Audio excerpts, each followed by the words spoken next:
Mod your guitar in association with Seymour Duncan and Aria Distribution. Hello and welcome to the second in a series of 3 videos about adjusting guitars with bolt-on necks. In the first video we looked at issues to do with correcting neck tilt to get the best action.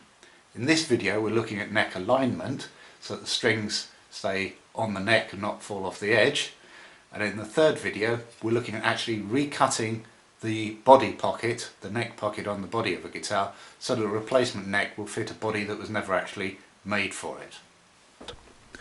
Today we're dealing with neck alignment, which has a big effect on how well the strings sit on the neck and line up with the pickups.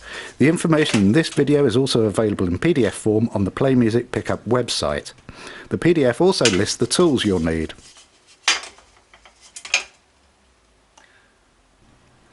It only takes a slight misalignment of the neck for one of the E strings to get too close to the edge of the fingerboard. It's a fairly common problem, especially when it's not the original neck. Some people try to fix this by simply jerking the neck in the required direction, but this can cause damage such as a split in the side of the neck pocket. With a straight edge lined up hard against the bass and then the treble side of the neck, check to see how the alignment compares against the bridge saddles. Ideally, the straight edge should come to the same relative position on both saddles. If you see something like this, it's a reliable sign that the high E string will hang over the edge of the fingerboard at the high end of the neck. The question to answer now is what's stopping the neck assuming the correct alignment? It's probably the position of the holes for the bolts. Most of the time the problem will be on the treble side. This is because the treble side of the pocket is open, so it's mostly only the bolts and the holes they go into securing the neck against the bass side of the body's neck pocket. The telltale sign is a widening gap on the bass side of the body like this. Assuming your guitar looks something like this, the first thing to try is slackening the neck bolts off a little. Then firmly pull the neck into its correct position and, without letting go, tighten the bolts back up again. Did that cure the problem? If so, that's the end of the alignment procedure for this guitar. If it didn't cure the problem, the next question is, were you able to pull the neck into the correct position with the bolts slackened? If the answer is yes, you'll need to re-drill the neck holes, which I'll explain in a minute. If the answer is no, you couldn't get the neck into alignment, you'll need to alter the neck pocket. This is covered in a separate video that also shows you what to do if the neck is too big to even go into the neck pocket. If you had X-ray vision and could see through the guitar body, you'd be able to see what's pulling the neck out of alignment, and that's that the holes in the body and the neck don't line up correctly. What a lot of guitarists ask is whether they should re-drill the body or the neck. Normally I'd say re-drill the neck unless it's a lot more valuable than the body, or the holes in the body are obviously not factory standard. Assuming you don't have X-ray vision, there is one more useful test you can do before you start drilling anything. With just the bolt on the treble side at the end of the neck fairly tight and the others either loose or out completely, can you still pull the neck into line? This is a good point at which to pour yourself the drink of your choice and stop and have a good think about the situation, because so far the techniques we've looked at have been completely non-invasive. In other words, if it didn't work out, you've only got to undo 4 bolts and you can put things back the way they were. And although I've done my best to explain ways you can work out what the underlying problem might be, at the moment there's only one person that knows for sure how things looked on your guitar, and that person is you. The next stage we're going to do involves cutting wood off your guitar. Now, if you're not confident that you've either accurately diagnosed the problem in terms of do you need to cut wood off your guitar, or you're not too confident that the procedures I'm about to show you are within your skill set, if you've got either of those reservations, then I think it's best you take your guitar to a qualified repair person and at least get a second opinion. Otherwise, good luck. The problem with most techniques for filling and re-drilling the neck or the body is that they need a bench drill to make sure the holes don't go in at an angle. Most people don't own a bench drill, of course. After a certain amount of trial and error, I've come up with an alternative technique that doesn't need specialist tools or materials. At the same time, it should give you better results than the rough and ready approach using matchsticks and glue. First, we'll need to drill out any hole in the neck that isn't currently in the correct position, so we can then plug them and then drill new holes. Instead of a bench drill, we're going to use a hand drill and rely on the factory drilled holes in the body to keep the drill straight. We want the holes to be drilled out to their existing depth and no further, so we need to measure the total length of the screw that goes through the body and into the neck. To make it clear what I'm talking about, I'm measuring this screw while it's in place, and it comes to about 41 millimeters. In reality, I get much the same measurement this way, so there's no need to take the whole neck off at this point. Just one screw will do.